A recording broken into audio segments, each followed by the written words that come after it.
the entrance who are just really excited to get out of here. And so the first bees that come out, depending on if they feel it's warm enough, the first thing they're going to do is start flying around in these big circles to reorient themselves. We're on the border of being too chilly for them out there, but when I open it up, they might start flying around and kind of orienting themselves. Oh, you have to move? Yeah.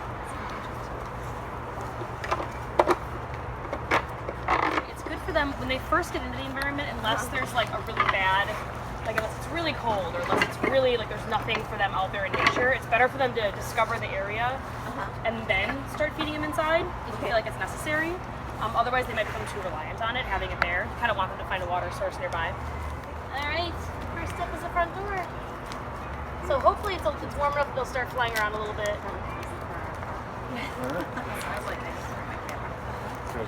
Yep. Yeah.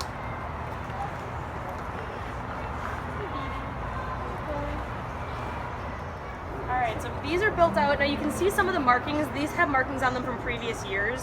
This is the line that you're going for. I was recommending to people, if you have a colored Sharpie, maybe just adopt a colored Sharpie for your line because it could get confusing. These bars have been used for year after year. When you're working with comb, like when it's really hot, maybe use the stand that goes on the side here. If it's really, really cold, you're going to want to just be really careful about actually touching the comb, so it'll shatter in your hands really easily. Ooh, that looks fun. That's solid, yeah.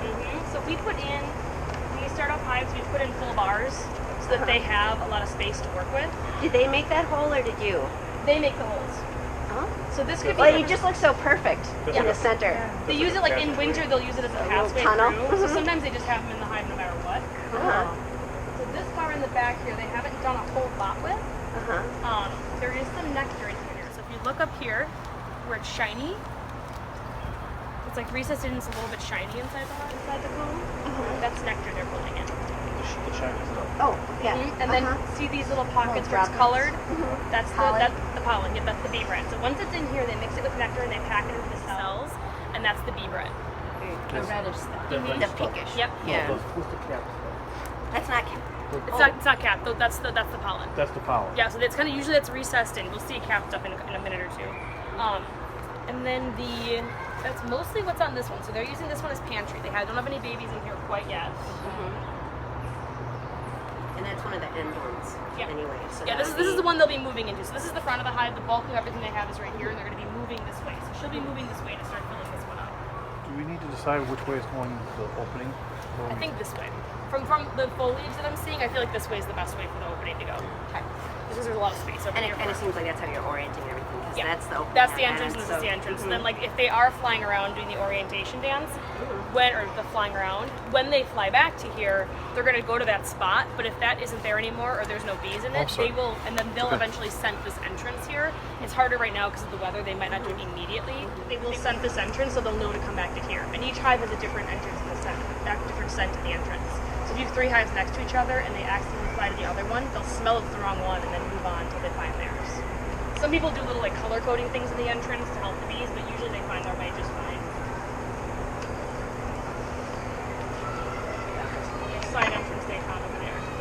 So generally, yeah, we have a little divider in these boxes, and sometimes they can make their way through and use it as an entrance. Wow. Oh, that's more bread. Where do you see the bee bread? So now, multicolored yellow and orange right there. It's the mixture. So because they normally have the pollen concentrated near the entrances, because it's really heavy when they're flying back with it, I'm going to start passing these around, let you practice holding it a little bit and doing a flip. So 6-shooter? Nope. Yeah, there we go. All right, now be careful when you're looking at it not to breathe directly on them because they react negatively to CO2, so just kind of hold it up, breathe really calmly, and take a look at what's on there. You're going to put one to your chest and one straight out, and then pull it up. Pull this one up. Yep. And then you can flip it all the way over, or you can just do it part way. I actually find just doing it part way, so it looks like this. Or like this is actually fine. Usually that's perfectly fine, and then you don't have to do that flip all the way over. Excellent. Flip it back over. Perfect. All right. So what do you see in this comb so far? Now it helps to always have the light at your back when you're looking because it helps you see into the cells. Oh. Yeah, it makes it a lot better, right? So there's a little bit of pollen? So if we're saying that this thing in its entirety is 100%, what percent of that is the pollen? All these little ones in here, yeah, where it looks almost like a little chalky, and the colors, where it's more colored. Yeah, we usually don't go for big 10%, so I would say 10% on this one. So if you're writing up forms, you would say P1. So 1 represents 10%, 8 would represent 80%, and P is pollen. So P1, there's a P on there for everything that you're going to see what the marking would be. Red would be B? B for red? No, we just do pollen actually. We Just pollen? We just say pollen, yeah. We don't do say bee bread. bee bread? Yeah, we just say And pollen. then N for nectar. N for nectar, H for honey, yep, E for eggs, L for larva. So like it really is very logical, the notations that you're going to be using. So pollen, when they're flying back in with it on their legs, it's pollen. When it's in the cell, it's bee bread. Oh, got it. So they don't pack it in there. They mix it with nectar and enzymes, and they pack it into the cell. And then Okay, I thought it was something separate we had to identify. Nope. No, so pollen is just when they're bringing it in. Okay. All right, do you want to pass it on to the next person? So this side of it, when you pass it over, people can see it's really shiny. So there's tons of nectar in that one. All right, so put your fingers out. Perfect. So yeah, they like to wander around. They're very curious. But she's just taking a look. When you go like Put it back this, in there. Yep. Turn it around. You can flip it, and you can just look there if you just want to do it halfway. Take a look at the other side. Yeah. when you do this, you look at both sides of that together. You look at both sides and you take like an aggregate of the two sides. So if you say one has like tons of nectar, one has tons of pollen, just give an average for both sides. So like this one, with all the shiny stuff you said is It's nectar. nectar. So this one here, I was thinking But look at all this. This stuff right here, that's all bee bread. All that, all those colors. Yeah, that's because it's right by where their entrance was. Yeah, I know. So I say So I would say this side is 30. probably 50% 50% pollen, 50% nectar. Yeah. But the other side is a little bit less. See him? They were crawling on my hand. I could feel them. I'm just waiting for them to sting. They're like, no, they're just wandering. But no, they didn't do nothing. I was surprised. So they're very curious. They're gonna wander around everything. They're gonna be on your fingers. They're gonna be wandering around places. But like, if they're just like calmly walking, they're not gonna sting you. They're just checking you out. But this isn't a true representation because there's a lot warmer. You get a lot more. These bees wouldn't be active. Bees that are the forager bees would be flying in and out a lot more. But when you pull a bar out and bees fly off, all of these bees that are sticking on the bar are the nurse bees, the house bees. So they're the bees whose job it is to stay on the bar and get the work done, and they'll just stay there.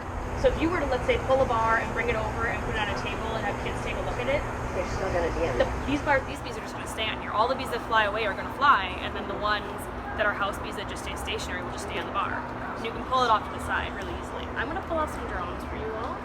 Drones, this is our favorite trick. You just pull them off. It's called bee wrangling. And you can hold on to them. They don't have a stinger, so you can impress children by pulling all the bees off and letting them hang on to them.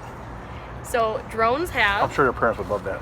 really big eyes, really fuzzy shoulders. The thorax is really fuzzy, and their butt is rounded and fuzzy. So now when we find the queen, you'll see the difference. So the queen's going to have much smaller eyes. She's going to have a shiny thorax. Her abdomen comes to a point. Now his wings also go all the way to the end of his body, where the queens only go about halfway. Let's pull another one off. Okay. So if you look at the wings, his wings go all the way to the back of his body, where the queen's will stop about midway here. And that's a drone too. So from front to back, big eyes, where the queen has small eyes. The thorax is fuzzy, where the queen's is shiny. The abdomen comes to a point on a queen, and on him it's rounded, and often he has a little fuzzy butt. And then the wings go all the way to the back of his body, and the queen will only go about halfway. So 95% of the hive are worker bees. That's what you're going to see most of the time. And the color varies quite a bit on those, as it will in all the different bees. So even though your queen is a blonde, she's an Italian, she has bred with lots of different kinds of bees. So she will make bees of a variety of different colors. So they're not all going to be the same hue. Like you can see this drone is pretty dark actually, right? It's a darker tone, but then the queen itself, she's going to be pretty blonde. Up there somewhere in the sky, there's a A drone congregation area. That's what it's called. Is it right over us right now? No, it's not, and they're very hard to spot. It's not easy to know where they're going to be. Like, it's not even consistent where they always How are. would they know where to go? They have huge eyes. They have the drones have the giant eyes so that they can identify it and they can find it in the sky. They could fly like 5 miles to get to this.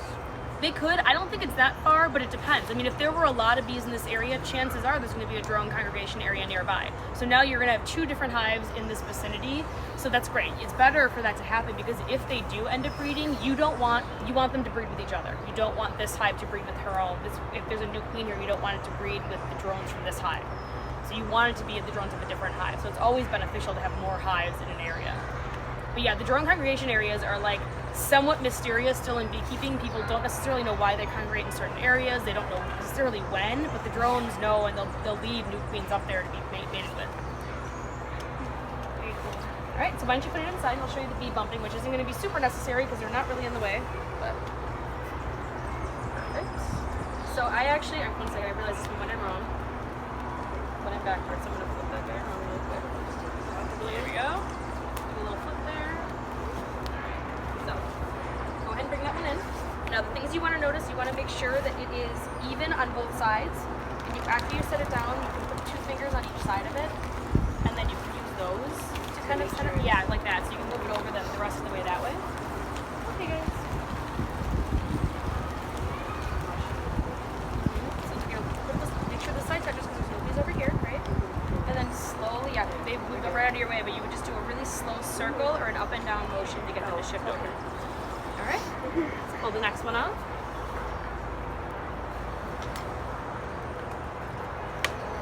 See, it's cold, so it's getting really tough to move this actually.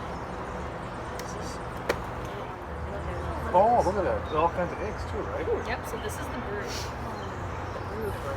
So on your side, that is all worker brood.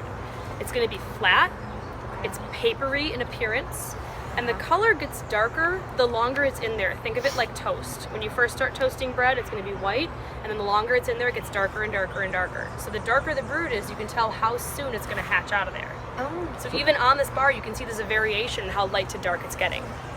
So and it's really, really dark. It's ready to. Yep, it's ready to pop. So that just indicates bee foot traffic, like taking care of it, or it's advancement of the it's the advancement of the pupa inside of it. Basically, it'll get darker the longer that it's in there, that outside shell. As the little pupas develop. But in general, on comb, foot traffic is a part of it. Like brand new comb is pure white, and within a couple days of them walking over it, it'll start to get tinted yellow. Yeah. The stuff at the top, that's kind of that light yellow that's capped, is that also brood or this is that honey? Yep. So that's what honey looks like, where so it's waxy. It's concave. It's a little bit waxy, and then you notice on the brood, it's perfect circles. There's a perfect circle around each of the brood chambers. Yeah. And on the honey, there's not. It's a little more fluid. So I'll kind of turn it around for everyone. So you can see the perfect circles, and then the wax, that little pocket on the very top there is where the honey is. Light yellow? The lighter yellow, and that one always stays, whatever color it is that when they put it in there, that'll stay that color, that light yellow. And it's a little more fluid over the top, where the brood has these perfect circles. So those are pretty fat larvae. They're going to be capped pretty soon. Right in this roots here. There's one like right in here. It's like a little white worm at the very bottom. That's what it looks like. And how built out would you say this comb is? I would say this is about 60% compared to the 100% of that comb. How long has this been going? I have to check my exact notes, but probably about a month. Saying that this is 60%, that's because it's not the 100% shape. Yeah, so look at it compared to this one. Yeah, I put this in here. Totally. Yeah. But when we're talking about the amount of larvae within that, so then this is now 100%. So like if you're saying this is 60%, right? When you mark the note on the sheet, it'll say a C, like you'll say C6. Comb is 60% built out. Now, after you mark that out, you note how built out it is. This is now 100%. Considered to be a percentage of 100. Yeah. So this comb, 50% of it's something, 80%. This I would say is almost 80% brood. It's almost completely brood. This is a lot of the same things that we saw. So this area you just said it's really, really dark, so it isn't about to pop. But you can see this area where it's a little speckled. Those are ones that are actually being hatched. And it's not an exact science. They're not all going to pop out of there at 21 days. But it's a rough estimate at 21 days that they'll be born. see nectar. See that? It's born. It's getting born. See it? So this comb is 100%. Yeah, move slowly. Do you see it where it's coming out? Or wait. So you're pretty much always going to see honey and nectar along the top. Okay. Often bee bread interspersed underneath it, which it is here. If they're bringing in a ton of it, they're going to put it wherever they can find room, so they have some at the bottom there. And then there's going to be pockets. So like this was probably built out first, and then she laid there. And then after that, it was built out here, and she laid there. So this looks like the newest brood. Yeah, up at the top there. Yeah. So like she'll lay it as soon as there is new area for her to lay. She'll lay into that area. Ooh, there's a big one here. You see it on the bottom right? Or is that? That's a drone. That guy's a drone. Oh, the other one to the right of that. Oh yeah, there she is. Where's she? Found there it. right there. Yeah, Yep. Lisa, there she There is, right she there. is. All right. So where did she wander off to now? She's on the bottom. Okay, so I'm gonna have you turn this way, like behind you. See in, look along the edge of here, do you see the larva? Oh, right, now work your way out from there and see if they get smaller and smaller and if you can see eggs. That's a good way to kind of try to find eggs, especially when they're this young of a hive, because there'll be waves of her laying. So it'll be fat larva, then really tiny larva, then the eggs one usually. Towards the top are fatter, it seems like. And then the eggs, are they just like They're tiny, whitish tiny balls? specks of rice. Well, the balls are the larva. The eggs are almost transparent looking, and they're about 1/10 of the size of a grain of rice. I'm gonna shift it around so maybe the light helps a little bit. Oh, okay, I see one. Yeah. Okay, I see two. Okay. Once you see one, you start seeing a lot more. Yeah. And it's a lot easier to see it without a veil on. Yeah. With a veil on, you gotta kind of like go back and forth. Because the veil, like, yeah, it's a little bit harder with the veil on, but that's what the eggs are gonna look like, so really small. What makes you decide to add a bar, and where would you choose to put it? You are always gonna have a lot of extra bars at the back. You always want them to know that they have more than enough space. Okay. The only reason I intersperse empty ones into the middle is if they're thinking about swarming and I want them to stop thinking about swarming. So what that does is it interrupts their communication. They like having their back to back and they can communicate really easily throughout the hive. So if you remove a bar, we always say it's like cutting their internet. And they want that internet fixed as soon as possible. Okay. So they redirect their attention to building out that bar and it kind of like distracts them from swarm mode. It can. It's not always successful, but it can. Do you risk them building like across the bars? Because I know you said that sometimes you have to maintain and cut away and stuff. Like, do they want to do that if So you put a bar later in the season, they will. If you put a bar in there, they'll just pull the two adjoining bars really wide. They won't like if you put a bar in the middle, they're not going to be able to cross come. Because what they want to do is they always want to have it be, with bee space. So if I were to put this bar in here, they're going to build a bar that fits perfectly between those two bars, right?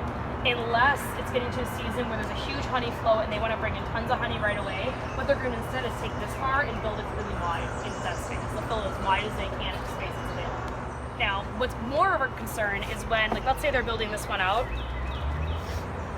Keep pulling Queenie out. And, like, they get to here and then all of a sudden they go, whoop, and they go off course.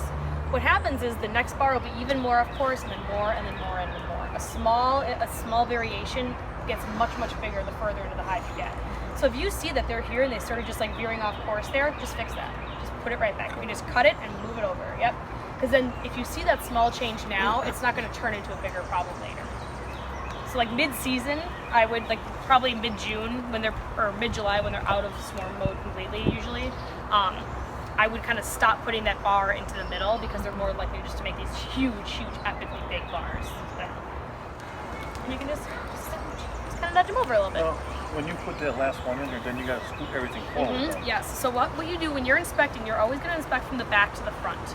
So you're going to go through this bar, then that bar, then that bar, and work your way to the front. And you're always going to want to do the bee bumping and close these bars up. Because wherever there's an opening, the bees are going to walk around. And that makes actually closing up at the end really fast. You just move them over pretty quickly, and it's a much faster process. So you put in the time doing the bee bumping when you're moving them this direction. It goes a lot faster in the other direction. We'll show you that in 1 second. Someone wants to grab that last bar out. Go ahead. Use the tool. So the front bar, this one looks really good. Sometimes they're usually really small. They're often just used for nectar and bee bread. Sometimes they can get stuck to the front. This one is not. And if it's not now, then it probably won't be ever in the future. But as a heads up. Oh, It's a tiny one. Yep, so we always give them a blank front door and they build their own front door out. It's the lowest priority bar for them at this point. They don't really, it's more important for them to have bars for the queen. So you would say 20%. Yep. Now, like this is one of those where like they can get all the way to here and then be like, oh, I want to go over here. They just want to like kind of veer to the side. So you want to keep an eye on that when you're building it this way. Sometimes they'll have 2 separate loops when they're starting a new bar. Sometimes 3, and they'll just kind of merge them together. You would take the serrated blade. You're going to move all these guys out of the way.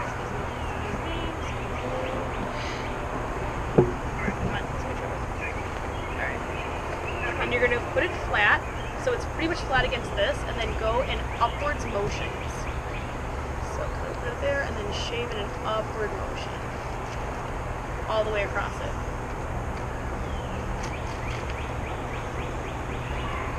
And then that piece that comes off, you can either, sometimes they'll just like lay it inside the hive and let them clean all the honey out of it. Sometimes they'll eat it.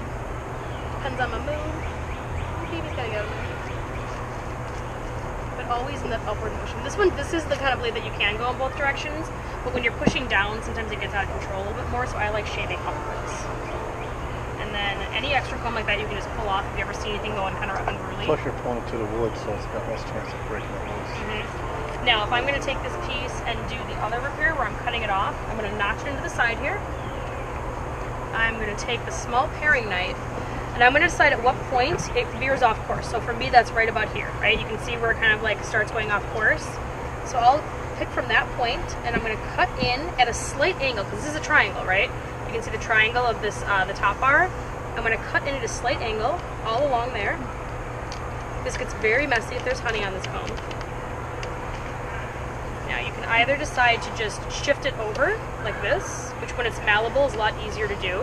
And your goal then is to line up. You can see on the edge of the comb there's kind of a line along there. You're going to match the line that goes all the way up with that top bar, which maybe we will just let it do that. You're going to kind of shift it, all of it over, and it's okay if you squish it at the top here, because then that'll hold it in place. This comb can work really well as like almost a band-aid to hold it together.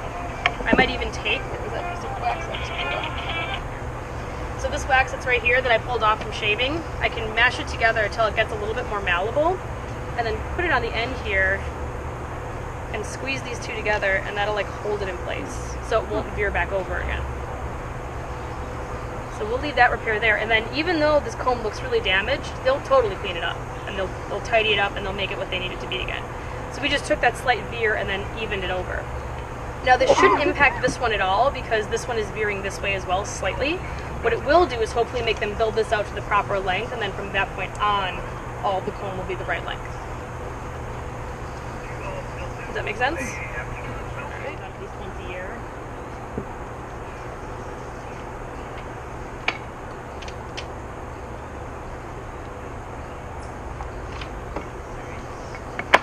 They'll stay in there.